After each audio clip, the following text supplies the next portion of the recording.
अस्सलामुअलैकुम वरहमतुल्लाहि वबरकातुहू। उम्मीद करता हूँ आप सब लोग खैरियत से होंगे। आज की इस वीडियो में हम करने जा रहे हैं कैलकुलस बाय ओवर्ट एंटन। जो बुक है हमारे पास कैलकुलस की ओवर्ट एंटन की, वो स्टार्ट करने जा रहे हैं, जिसका सबसे पहला चैप्टर जो है हमारा चैप्टर नंबर 0 बिफोर कैलकुलस, जिसमें हमने जो सारा कुछ हम फर्स्ट ईयर और सेकेंड ईयर में फंक्शन के बारे में सारा कुछ जो पढ़ के आए हैं चैप्टर नंबर 0 में, वही दोबारा से रिपीट करवाया जा रहा है। कुछ एक दो टॉपिक्स नहीं हुए, बाकी सारे जो है वही रिवीजन करवाई जा रही है जो पहले हम सीख चुके हैं। तो स्टार्ट करता हूँ मैं। फंक्शन हमारा सबसे पहले हमें फंक्शन पता होना चाहिए, जो फंक्शन होता क्या है। ये अगर आप फर्स्ट ईयर या सेकेंड ईयर में भी हैं तो उस वक्त भी आप ये आपके लिए जरूरी है, आपको पता होना चाहिए फंक्शन क्या है, और आप लोगों की बुक के ये टॉपिक्स भी हैं। तो फंक्शन क्या होता है? Let A and B are non empty sets. दो हमारे पास सेट हैं, एक को हमने नाम दिया है ए का और दूसरे सेट को नाम दिया है बी का। अब फंक्शन एफ, फंक्शन को एफ से डिनोट करते हैं। From A to B, function जो है वो ए से लेकर बी तक is a rule that assigns for each x belongs to A a unique y belongs to B. मतलब क्या है? मतलब यह है फंक्शन जो है वो एक रूल के तौर पे चलता है। एक रूल होता है, कैसा रूल होता है? जिसमें फर्स्ट सेट का जो एलिमेंट है, जिसमें हमारे पास हमने मैट्रिक क्लास में देखा था बेटा, जब हम दो सेट्स का कार्टेशियन प्रोडक्ट निकालते हैं ए क्रॉस बी, तो इसका आंसर हमारे पास ए कॉमा बी की फॉर्म में ऑर्डर पेयर आता है, जिसमें हमने कहा था ए जो है वो कहां से आ रहा है? फर्स्ट सेट से, और बी जो है वो कहां से आ रहा है? स्मॉल बी, उसकी वैल्यू आ रही है बी सेट से। इस तरह के हमारे पास ऑर्डर पेयर्स आते हैं। अब ऑर्डर पेयर में देखें तो एक ये पहला एलिमेंट है और ये दूसरा एलिमेंट है। पहले एलिमेंट जो है वो फर्स्ट सेट के, मैं यहां पर एक एग्जांपल के तौर पे आप लोगों को समझाता हूं। ये मेरे पास है सेट ए और ये मेरे पास है सेट बी। सेट ए में एलिमेंट से ए, बी और सी, और यहां पर एलिमेंट से 1, 2 और 3। क्या बोल रहे हैं? That assigns a rule for each x belongs to A a unique y belongs to B. मतलब कि फर्स्ट सेट का जो एलिमेंट है वो सेकंड वाले के साथ जो पेयर बना रहे हैं, इस तरह के जो पेयर्स बना रहे हैं, तो वन अगर हमने यहाँ से ए एलिमेंट उठाया है तो वो सिर्फ एक ही एलिमेंट के साथ जो है वो पेयर बना सकता है। अगर वो दूसरे के साथ पेयर बनाएगा तो वो रिलेशन कहलाएगा, फंक्शन नहीं कहलाएगा। जैसे कि मैं अगर बोलता हूं ये ए जो है 1 के साथ पेयर बना रहा है, ठीक है, ये बी जो है किसके साथ पेयर बना रहा है? 2 के साथ, और ये सी जो है ये किसके साथ पेयर बना रहा है? 3 के साथ। मतलब कि मेरे आंसर में 3 ऑर्डर पेयर है, ए कॉमा 1, बी कॉमा 2 और सी कॉमा 3। अभी तक हमारे पास ये जो एग्जांपल है इसके मुताबिक ये फंक्शन है। क्यों? हमने देखा फर्स्ट एलिमेंट जो है वो क्या है? ए है। ए कहां से आ रहा है? फर्स्ट सेट से, सेट ए से। और दूसरा एलिमेंट क्या है? 1 है, जो कहां से आ रहा है? सेट बी से आ रहा है। और साथ क्या बोले जा रहा है? A unique y belongs to B. मतलब कि यहां से जो इमेजेस बनेंगी वो यूनिक होनी चाहिए। हर एलिमेंट की सिर्फ एक ही होगी, एलिमेंट की 2 इमेजेस नहीं हो सकती। पर अगर मैं देखें यहां पर ऐसे करता हूं, अब क्या हो गया? ए की इमेज 1 भी है और ए की इमेज 2 भी है, तो अब ये फंक्शन नहीं है। तो हमें क्या पता लगा? हमने एक चीज चेक करनी है। अगर हमें वेन डायग्राम्स बना के दे दी जाए और बोला जाए जो बताओ बेटा ये फंक्शन है या नहीं है, तो हमने फर्स्ट सेट को वेन डायग्राम देखनी है। हर एलिमेंट की अगर यूनिक इमेज जा रही है, अगर सिंगल लाइन जा रही है, तो वो हमारे पास क्या होगा? फंक्शन होगा। अगर एक ही एलिमेंट से 2 इमेजेस निकल रही है तो उस सूरत में वो फंक्शन नहीं होगा। अब मैं एक एग्जांपल और लेता हूं। मैं ये सी से जो है हटा देता हूं। सी की भी इमेज कहां जाएगी? अब सी से इमेज कहां जा रही है? 2 पर। अब मेरा सवाल ये क्या बेटा, अब ये फंक्शन है? तो जवाब आता है जी हाँ ये फंक्शन है। कैसे फंक्शन है? हमने चेक करना है बेटा फर्स्ट सेट को। फर्स्ट सेट के हर एलिमेंट से एक यूनिक इमेज निकल रही है, एक यूनिक इमेज निकल रही है यहां से। यहां पर अगर एक ही एलिमेंट से 2 इमेजेस निकलेंगी तो फिर वो फंक्शन नहीं होगा। अगर यूनिक इमेज निकल रही है तो वो फंक्शन है। इसके बाद हमने पढ़ना है फंक्शन की 2 टाइप्स है, 3 टाइप्स होती हैं, वो फंक्शन की टाइप्स हमने यहाँ पर डिस्कस नहीं करनी है। हमने इसके बाद फंक्शन का जो नेक्स्ट टॉपिक है हमारा फंक्शन के बाद वो है डोमेन एंड रेंज। ये डोमेन और रेंज क्या होती है ये भी आप लोग पहले इंटर फर्स्ट ईयर और सेकेंड ईयर में पढ़ चुके हैं। जो डोमेन और रेंज क्या होती है, डोमेन वो वैल्यूज जो किसी भी फंक्शन में हम पुट कर सकते हैं। अच्छा एक चीज और, फंक्शन को लिखते कैसे हैं, फंक्शन जो होता है वो लिखा जाता है y equals to f of x, इस तरह से फॉर्म में लिखा जाता है।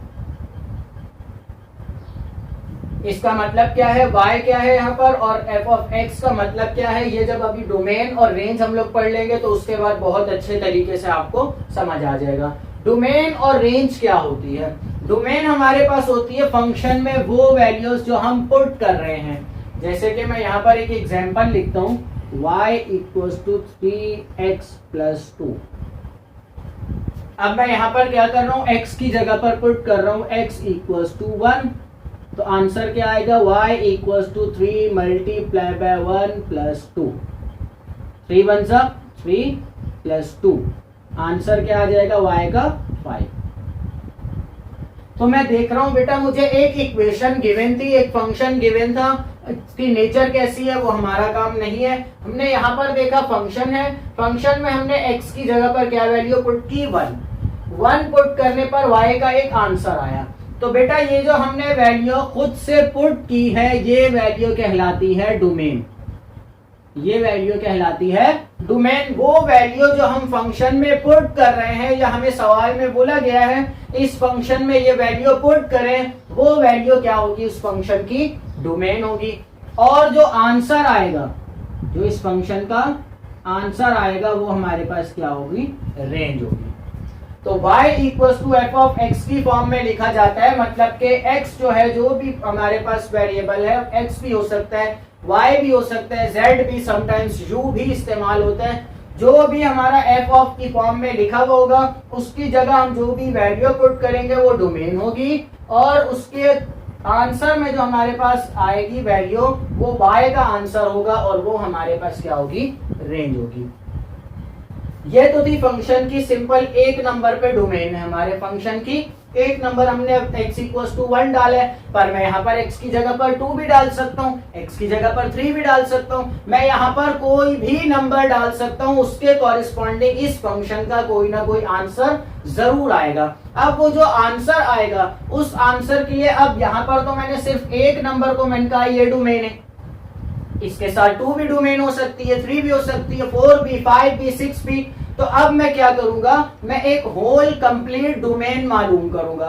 डोमेन कैसे मालूम करूंगा, जो मैं इस फंक्शन में कौन कौन सी वैल्यूज पुट कर सकता हूं। मैं यहां पर लिख रहा हूं y equals to 3x plus 2। क्या लिख रहा हूं, y equals to 3x plus 2। ये एक लीनियर फंक्शन है, हमारे पास वेरिएबल की पावर क्या है, 1 है, तो हमें पता लगा ये एक लीनियर फंक्शन है। तो बेटा याद रखना, लीनियर फंक्शन में आप कोई भी वैल्यू पुट कर सकते हैं, कोई भी real number as a domain आप पुट कर सकते हैं इसमें। तो अगर मैं ये फंक्शन लेता हूं तो इसकी डोमेन क्या होगी बेटा, all real numbers, all real numbers. तो अब मैंने क्या किया, पहले मैंने सिर्फ एक नंबर डिफाइन किया था जो ये इस फंक्शन की डोमेन है।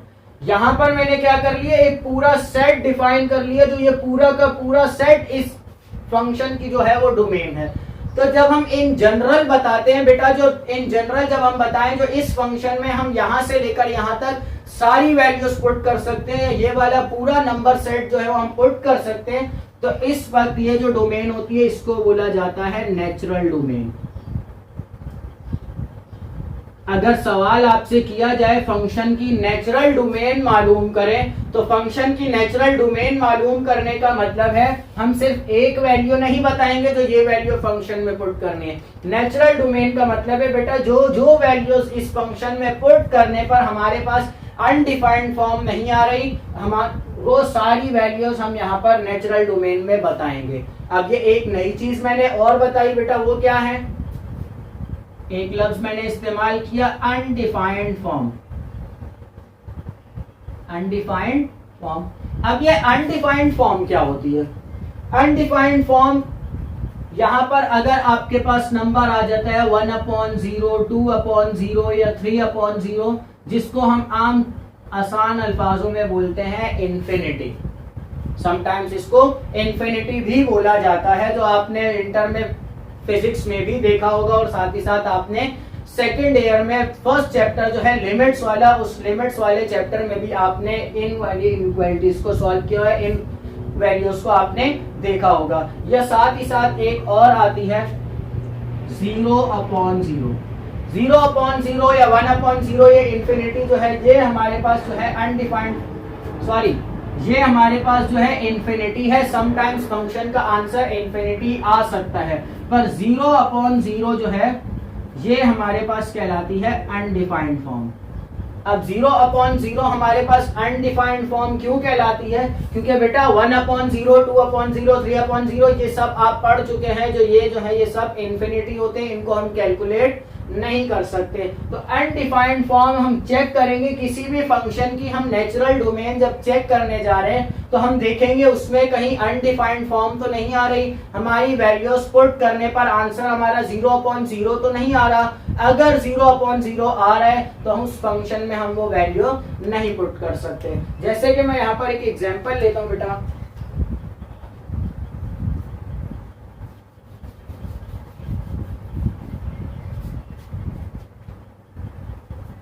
एक फंक्शन में ले रहा हूं y = x² - 9/x - 2, और इस फंक्शन में मैं वैल्यू क्या पुट करने जा रहा हूं? देखिए, पुट x = 3। अब मैं x की जगह पर क्या पुट कर रहा हूं? 3 पुट कर रहा हूं। तो यहां पर क्या होगा? अब देखो, 3 का स्क्वायर - 9/3 - 3। 3 का स्क्वायर क्या होगा? 9 - 9/3 - 3। तो 9 - 9 भी 0 और 3 - 3 भी 0। ये आप लोग सेकेंड ईयर के फर्स्ट चैप्टर जो आपने किया था लिमिट्स वाला, उस वक्त आपने ये चीजें देखी थी। जब हमारा किसी भी फंक्शन का आंसर वैल्यू पुट करने के बाद 0/0 आ रहा था, उसको हम बोल रहे थे अनडिफाइंड फॉर्म। ये डिफाइंड फॉर्म नहीं है, ये एक सही आंसर नहीं है, जिस पर हमने फिर लिमिट्स अप्लाई करने के बाद फिर इस पर फॉर्मूलाज अप्लाई करके सिंप्लीफाई किया था। तो सेम यही काम हम यहाँ पर भी करेंगे फंक्शन में। अगर हमें बोला जाए नेचुरल डोमेन मालूम करें फंक्शन की, तो नेचुरल डोमेन मालूम करने के लिए हम क्या करेंगे? वो वैल्यू उठाएंगे जिस पर हमारा फंक्शन जो है वो अनडिफाइंड आंसर दे रहा होगा। लीनियर फंक्शन कभी भी अनडिफाइंड आंसर नहीं देता। लीनियर फंक्शन की नेचुरल डोमेन होती है ऑल रियल नंबर्स। पर रूट फंक्शन आ जाए, डिनोमिनेटर वाला आ जाए, तो उसमें हमें चेक करना पड़ेगा। अनडिफाइंड फॉर्म अगर आ गई तो फिर उस फंक्शन को हमें सॉल्व करके सिंप्लीफाई करके सॉल्व करना पड़ेगा।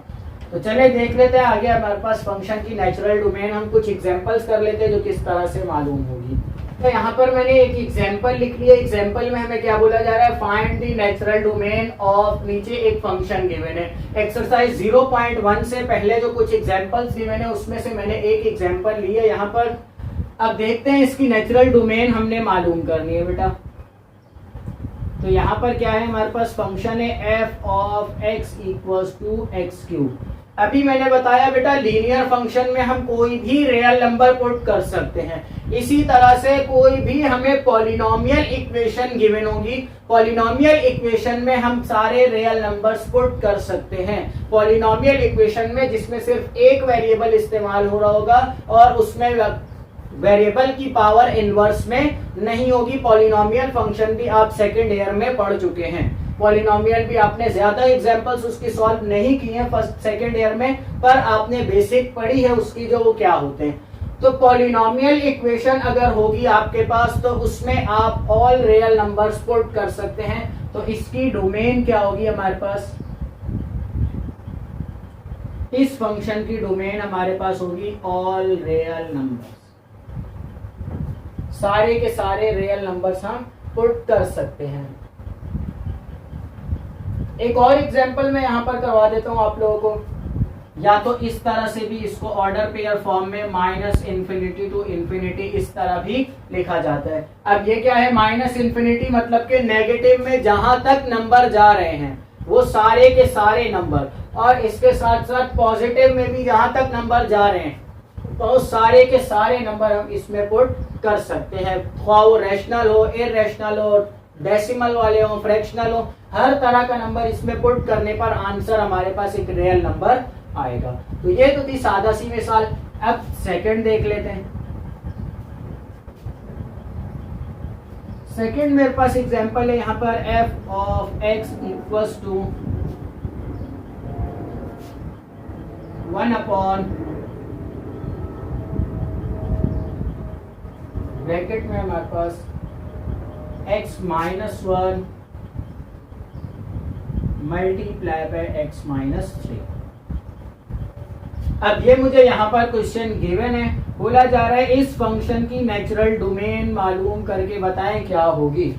तो इस फंक्शन की हमने मालूम करनी है नेचुरल डोमेन। नेचुरल डोमेन अब किस तरह से मालूम करेंगे बेटा, हमने देखा हमारे पास अगर इन्फिनिटी आ रहा है आंसर या 0/0 आंसर आ रहा है, जैसा मैंने अभी पहले स्टार्ट में बताया, तो हम फंक्शन को सॉल्व करेंगे या फंक्शन से वो वैल्यूज हटा देंगे जिन पर हमारा ये आंसर आ रहा होगा। तो 1/0, ये 1 तो ऊपर है, नीचे ये फंक्शन है। अब x की जगह मैं वो वैल्यू तलाश करूंगा जो पुट करने पर आंसर मेरा जो है वो 0 आ रहा है। ये दोनों टर्म्स क्या हो रही है, पहले तो फंक्शन का हम बिहेवियर देखेंगे वो किस तरह का फंक्शन है। दोनों वैल्यूज क्या हो रही है, आपस में मल्टीप्लाई हो रही है। मैं यहाँ पर लिख लेता हूँ, ये दोनों वैल्यूज आपस में मल्टीप्लाई हो रही है। और मुझे पता है 5 को अगर मैं 0 से मल्टीप्लाई करवाऊं तो आंसर क्या होता है, 0। 2 को अगर मैं 0 से मल्टीप्लाई करवाऊं तो आंसर क्या होता है, 0। इसी तरह से 9 को भी 0 से मल्टीप्लाई करवाऊं तो आंसर क्या होता है, 0। मतलब मैं किसी भी नंबर को 0 से मल्टीप्लाई करवा रहा हूं तो उसका आंसर क्या होगा, 0 होगा। तो यहाँ पर अगर फर्ज कर ले मैं वैल्यू डालता हूं और कोई ना कोई रियल नंबर आंसर आता है, और यहाँ पर मैं वैल्यू डाल रहा हूं और इसका आंसर 0 हो जाता है, तो वो दोनों मल्टीप्लाई होकर क्या हो जाएंगे, 0 हो जाएंगे। और यहाँ पर भी नीचे क्या है, 0, जो कि आंसर मैं नहीं ला सकता। तो मतलब ये नीचे वाली जो टर्म है अगर तो ये 0 हो गई तो वो वैल्यूज मैं फंक्शन में नहीं डाल सकता। तो मैं यहाँ पर देखें अब क्या करने जा रहा हूं, मैंने इस नीचे वाली वैल्यू को ले लिया, क्या कर लिया, x minus 1 multiply by x minus 3। ये वैल्यूज अगर 0 हो गई तो फिर मेरे पास जो है फंक्शन जो है वो अनडिफाइंड हो जाएगा। तो यहाँ पर मैं इसको क्या करूंगा, इक्वल्स टू 0 ले लूंगा। मैं वो वैल्यू तलाश करने जा रहा हूं जिसको पुट करने पर ये फंक्शन मेरे पास 0 हो रहा है। तो अब देखिए मैं क्या करूंगा, नेक्स्ट स्टेप, दोनों मल्टीप्लाई हो रहे हैं और 0 के इक्वल है, दोनों को अलग अलग कर लेंगे। x माइनस 1 इक्वल्स टू 0 और x माइनस 3 इक्वल्स टू 0। यहां से -1 दूसरी तरफ जाएगा, x का आंसर क्या आ जाएगा, +1। यहां से -3 उस तरफ जाएगा, आंसर आ जाएगा +3। x के मेरे पास बेटा दो आंसर्स आ गए, एक आ गया 1 और एक आ गया 3। x के मेरे पास जो दो आंसर्स आए, अब ये दो आंसर्स डिफाइन क्या कर रहे हैं। अब देखिए पहले x इक्वल्स टू 1 है, मैं इस फंक्शन में क्या करता हूँ, x इक्वल्स टू 1 पुट करता हूँ, पुट x इक्वल्स टू 1। तो यहाँ पर क्या हो जाएगा बेटा, 1 अपॉन ब्रैकेट में आ जाएगा x की जगह पर 1, तो यहाँ आ जाएगा 1 minus 1 multiply by 1 minus 3। 1 upon 1 minus 1 क्या हो जाएगा, 0 मल्टीप्लाई बाय 1 माइनस 3 माइनस 2। और 0 2 से क्या आंसर आएगा, 0। तो आंसर क्या आ गया मेरे पास, अनडिफाइंड आंसर आ गया यहाँ पर। तो मतलब ये जो मैंने आंसर निकाला है, इस आंसर को अगर मैं फंक्शन में पुट कर रहा हूं तो उस पर मेरा फंक्शन जो है अनडिफाइंड हो रहा है। इसी तरह से जब मैं ये आंसर फंक्शन में पुट करूंगा तो ये पुट करने के बाद भी मेरा फंक्शन जो है वो अनडिफाइंड होगा, सॉल्व नहीं होगा। तो अब मैं क्या करूंगा, देखें फंक्शन में डोमेन डिफाइन करने जा रहा हूं मैं। x की जगह पर 1 नहीं पुट कर सकता और 3 भी नहीं पुट कर सकता।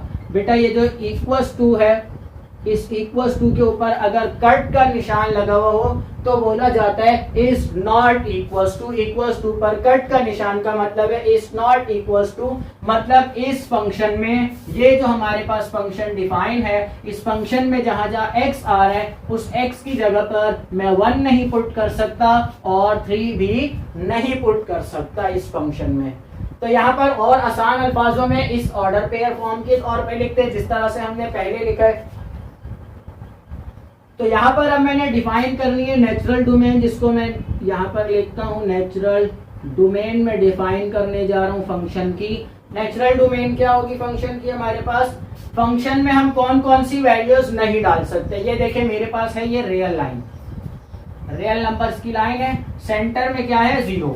यहाँ पर क्या होगा? माइनस इन्फिनिटी, यहाँ पर क्या होगा? Plus infinity. कौन कौन सी वैल्यू नहीं डाल सकता? 1 नहीं डाल सकता, यहाँ पर कहीं पे 1 है। और कौन सी नहीं डाल सकता? 3 नहीं डाल सकता, यहाँ पर कहीं पे 3 है। तो मतलब मैं माइनस इन्फिनिटी से लेकर 1 तक सारी वैल्यूज डाल सकता हूं। तो यहाँ क्या आएगा? माइनस इन्फिनिटी से लेकर 1। यहाँ पर अब आएगी स्क्वायर ब्रैकेट। अब देखें यहाँ पर भी एक चीज है, पहले मैं पूरी कंप्लीट डोमेन लिख लूं, फिर उसके बाद मैं बताता हूँ ये स्क्वायर ब्रैकेट लगाने का मकसद क्या है। माइनस इन्फिनिटी से लेकर 1, फिर क्या करेंगे? यूनियन। 1 से लेकर 3 तक मैं डाल सकता हूँ, 1 और 3 नहीं डाल सकता, 1 से 3 तक डाल सकता हूँ वैल्यूज। तो नेक्स्ट मैं ऑर्डर पेयर क्या बनाऊंगा? 1 से लेकर 3, 1 से 3, और नेक्स्ट क्या बनेगा? 3 से लेकर इन्फिनिटी। मैंने क्या किया बेटा?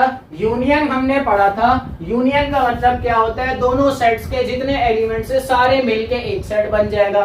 तो यहाँ पर मैंने किया माइनस इन्फिनिटी से 1, फिर उसके बाद किया 1 से 3, फिर किया मैंने 3 से इन्फिनिटी। अब बीच में मैंने एक स्क्वायर ब्रैकेट लगाया था, उसका मतलब क्या होता है बेटा? जब भी आप नेचुरल डोमेन लिखते हैं तो या तो ये सिंपल ब्रैकेट में लिखते हैं, या तो आप स्क्वायर ब्रैकेट में लिखते हैं, या तो आपकी एक साइड जो है सिंपल ब्रैकेट होती है, एक साइड स्क्वायर ब्रैकेट, या तो इस तरह से इस तरफ स्क्वायर ब्रैकेट होती है और इधर सिंपल ब्रैकेट होती है। अब इसका मतलब क्या होता है बेटा? जब ये सिंपल ब्रैकेट लगा हुआ हो तो इसका मतलब है यहाँ पर इस तरफ जो कॉर्नर में एलिमेंट है और इस तरफ जो कॉर्नर में नंबर है, ये कॉर्नर वाले दोनों नंबर्स मैं इस फंक्शन में पुट नहीं कर सकता। मतलब जैसे मैं अगर यहाँ पर लिखता हूँ a, b, तो इस फंक्शन में मैं a और b जो वैल्यूज हैं ये पुट नहीं कर सकता। a से पहले वाली और b के बाद वाली सारी वैल्यूज पुट कर सकता हूँ, या a से b के दरमियान वाली सारी वैल्यूज पुट कर सकता हूँ, बट a और b को पुट नहीं कर सकता। अब ये स्क्वायर ब्रैकेट का मतलब क्या है? स्क्वायर ब्रैकेट का मतलब है बेटा a से लेकर b तक मैं सारी वैल्यूज पुट कर सकता हूं और इस फंक्शन में a और b भी पुट कर सकता हूं, पर a से पहले की कोई वैल्यू नहीं पुट कर सकता और a के बाद की कोई वैल्यू पुट नहीं कर सकता। तो स्क्वायर ब्रैकेट से हमें पता लगा स्क्वायर ब्रैकेट के अंदर जो दो नंबर लिखे हुए होंगे उन्हीं के दरमियान के ही नंबर खाली मैं पुट कर सकता हूं, उससे पहले उसके बाद के नंबर नहीं कर सकता। जैसे मैं एग्जांपल के तौर पे लिखता हूं यहाँ पर स्क्वायर ब्रैकेट में 1 से लेकर 3, तो मतलब ये है बेटा मैं इस फंक्शन में 1 भी पुट कर सकता हूँ, 3 भी पुट कर सकता हूँ, 1 से 3 के दरमियान वाले सारे नंबर्स भी पुट कर सकता हूँ, लेकिन 1 से पहले जैसे कि है 0.9, तो 1 से पहले वाला कोई नंबर नहीं पुट कर सकता, और 3 के बाद वाला 3.1 है, जैसे 3 के बाद वाला कोई भी नंबर नहीं पुट कर सकता। अब यहाँ पर यह है ब्रैकेट, अब एक सिंपल है और एक स्क्वायर है, तो मतलब ये है बेटा ये जो सिंपल लगी हुई है ये सिंपल का मतलब यही वाला ही है। a इस फंक्शन में नहीं पुट कर सकता, जबकि a से पहले वाले नंबर में सारे पुट कर सकता हूं, लेकिन b के साथ स्क्वायर ब्रैकेट है तो मतलब b के बाद वाला कोई नंबर नहीं पुट कर सकता, पर b पुट कर सकता हूं। सेम यही कंडीशन यहाँ पर भी है। तो कंडीशन जब आपके पास नेचुरल डोमेन का आंसर आएगा तो नेचुरल डोमेन को जब आप इस तरह से ऑर्डर पेयर फॉर्म में लिखेंगे तो इन ब्रैकेट्स का आपने खास ध्यान रखना है, जो कहां पर हम कौन सी वैल्यू पुट कर सकते हैं और कहां पर कौन सी वैल्यू नहीं पुट कर सकते। मैं बोर्ड रब करके एक और एग्जांपल आप लोगों को करवाता हूं।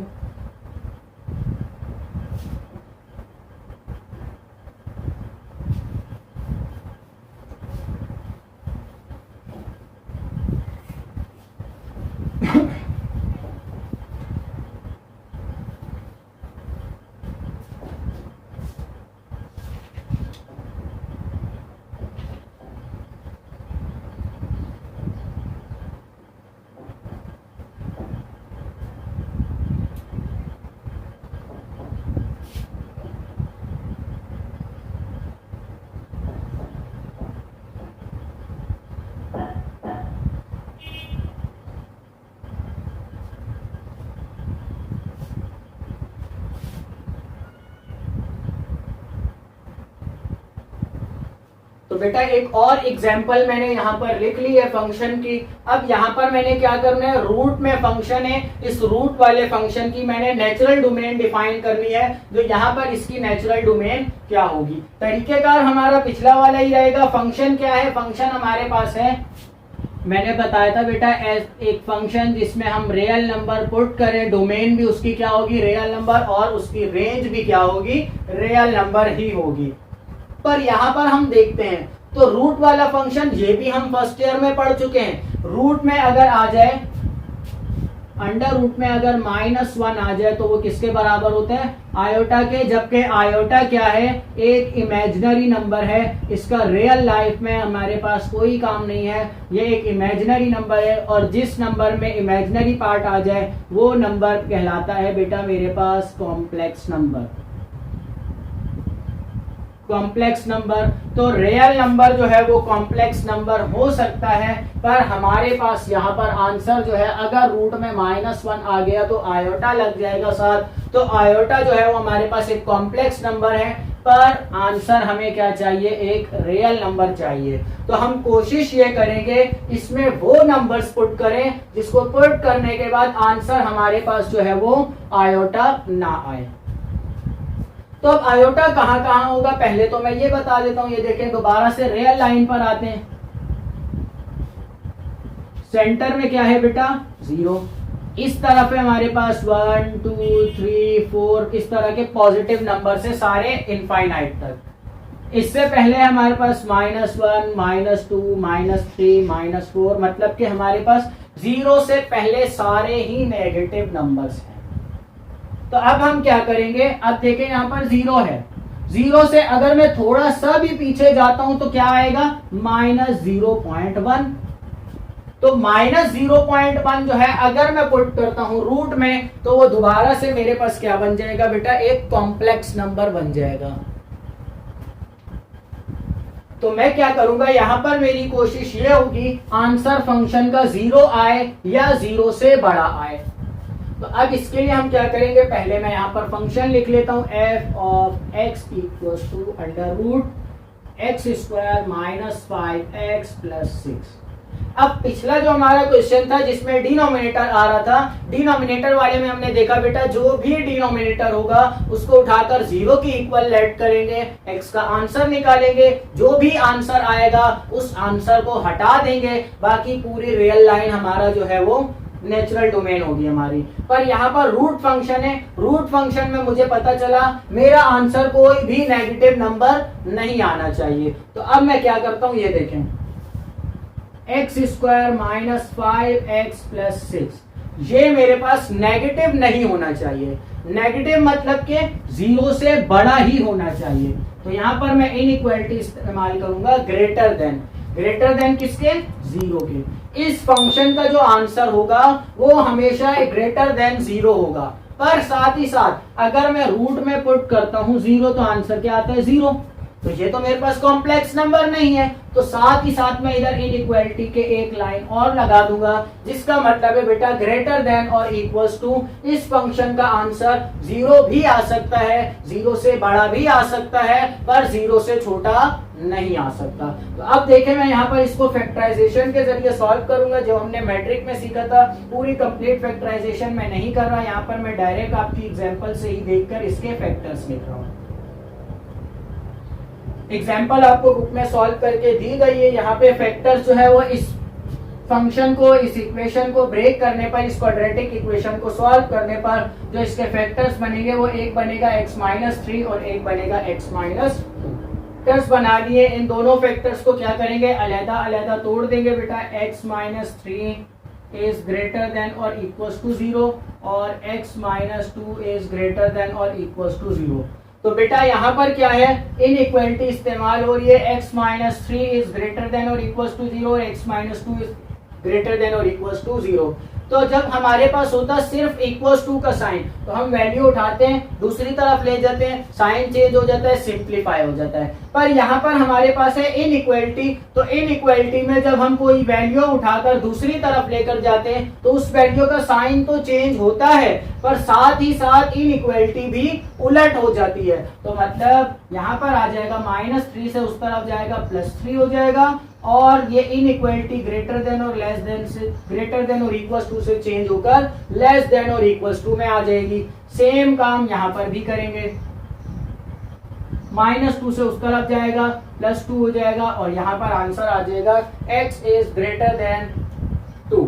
तो मतलब हमने क्या देखा बेटा, यहाँ पर x का आंसर 3 से लेस और 2 से ग्रेटर अगर होगा, और इस फंक्शन में जब हम वैल्यूज पुट करेंगे तो आंसर हमारे पास क्या आ जाएगा, आंसर हमारे पास एक इनइक्वल अनडिफाइंड फॉर्म आएगा। तो इसका हम आंसर किस तरह से लिखेंगे, देखिए रियल लाइन है, मैं 3 से पहले, यहाँ पर देखें 3 से पहले वाले मतलब कि ये वाले और 2 के बाद वाले ये नंबर्स नहीं पुट कर सकता। ये जो मेरे पास मैंने यहाँ पर बॉक्स बना दिया है, अगर मैं ये नंबर्स पुट करता हूँ तो उसकी सूरत में मेरे पास आंसर जो है आएगा, उस आंसर को हम जब देखेंगे तो वो हमारे पास कॉम्प्लेक्स नंबर ही बनेगा। तो यहाँ पर अब मैं लिख लेता हूँ इसको ऑर्डर पेयर की फॉर्म में। ऑर्डर पेयर की फॉर्म में किस तरह से लिखेंगे, -∞ से लेकर मैं 2 तक सारे नंबर्स पुट कर सकता हूं, और इसके साथ साथ मैं कौन से नंबर पुट कर सकता हूं, 3 से लेकर ∞ तक मैं सारे नंबर्स पुट कर सकता हूं। ये मेरा आ जाएगा इस फंक्शन का आंसर। तो इस फंक्शन की नेचुरल डोमेन हमने यहाँ पर मालूम कर ली। काम आपने क्या करना है बेटा, बस सिर्फ एक चीज का ध्यान रखना है, अगर डिनोमिनेटर में आपके पास कोई वैल्यू आ रही है फंक्शन में, तो उस वैल्यू को 0 के इक्वल लेट करके आप वेरिएबल का आंसर निकाल लेंगे, जो भी आंसर आए उसको फंक्शन से माइनस कर देंगे। अगर रूट में आ रहा है तो रूट को ग्रेटर देन और इक्वल टू की और ग्रेटर देन और इक्वल टू 0 की कंडीशन लगाकर उसको सिंप्लीफाई करेंगे, जो भी आंसर आएगा वो आप वैल्यूज वो वाली साइड पे करके बाकी जो है आपकी वैल्यूज आंसर हो जाएगा। तो ये था हमारा नेचुरल डोमेन का 2-3 एग्जांपल्स हमने कर लिए।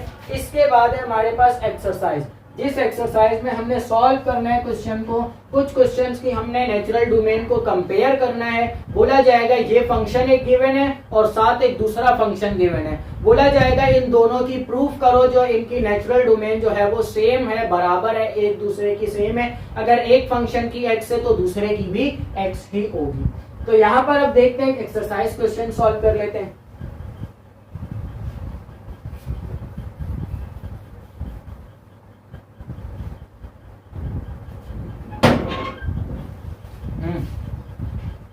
क्या हो गया? सब्जी लानी है मम्मी के लिए, जैसे कि नीचे आ जाओ, वो लोग आ जाएंगे सब्जी ले। चाचू से? हाँ।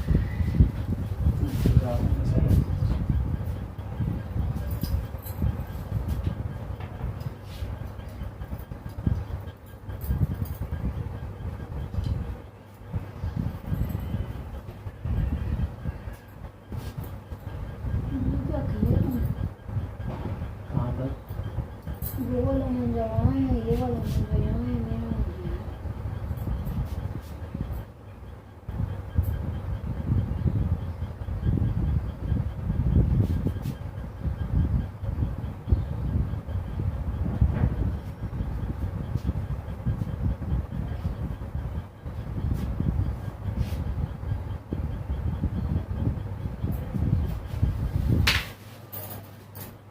इस वीडियो में तो सारा इलाका आ रहा है। आने के हम इलाके को आउट कर देंगे, रोकियो नहीं वीडियो, हाँ नहीं रुक रही। हिलाने छोड़ दे, फिर वो बहुत टेढ़ा मेढ़ा हो जाता है। जब मैं सारी वीडियो काटता हूँ तो फिर अगर हिल रहा हो तो टेढ़ा हो जाता है। कोई है? वो भी तो जाने दो, तू चुप कर जा।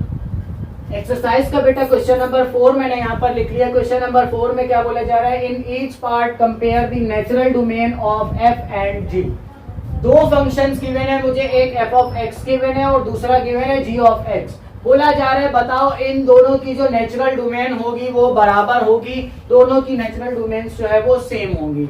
तो हम क्या करेंगे बेटा, ये तो है g of x equals to x, इसको तो मैं और सिंप्लीफाई नहीं कर सकता। यहाँ पर मैं लूंगा बेटा f of x equals to x square plus x divided by x plus 1। इसको मैं सॉल्व करके आंसर निकालूंगा। अगर तो इसका आंसर आ गया x तो मैं बोलूंगा हाँ इन दोनों की नेचुरल डोमेन जो है वो बराबर है, और अगर इसका आंसर x नहीं आया तो मैं बोलूंगा भाई इनकी नेचुरल डोमेन बराबर नहीं है, क्वेश्चन जो आपने बोला है वो ठीक नहीं है, प्रूफ नहीं हुई ये बात। इन दोनों में से कॉमन क्या निकल रहा है बेटा, न्यूमरेटर में से x कॉमन निकलेगा, यहाँ पर आ जाएगा x प्लस 1, डिवाइड में आ जाएगा x प्लस 1, x प्लस 1 से x प्लस 1 कैंसिल, आंसर क्या आ जाएगा, f ऑफ x का आंसर भी आ जाएगा x। तो मतलब कि f ऑफ x की डोमेन और g ऑफ x की डोमेन जो है वो x है, और इधर भी x से ये बात जो है वो प्रूव हो गई है, इन दोनों की नेचुरल डोमेन जो है वो बराबर है। इसी तरह से क्वेश्चन नंबर 4 का सेकंड पार्ट है। सेकंड पार्ट हमारे पास गिवन है f of x equals to x root x plus root x divided by x plus 1, और यहाँ पर g ऑफ x की जो मुझे डोमेन गिवन है वो है रूट x। करना मैंने क्या है, यहाँ पर सेम एज इट इज काम, f ऑफ x को सॉल्व करूंगा मैं, यहाँ पर आ जाएगा x root x plus root x divided by x plus 1।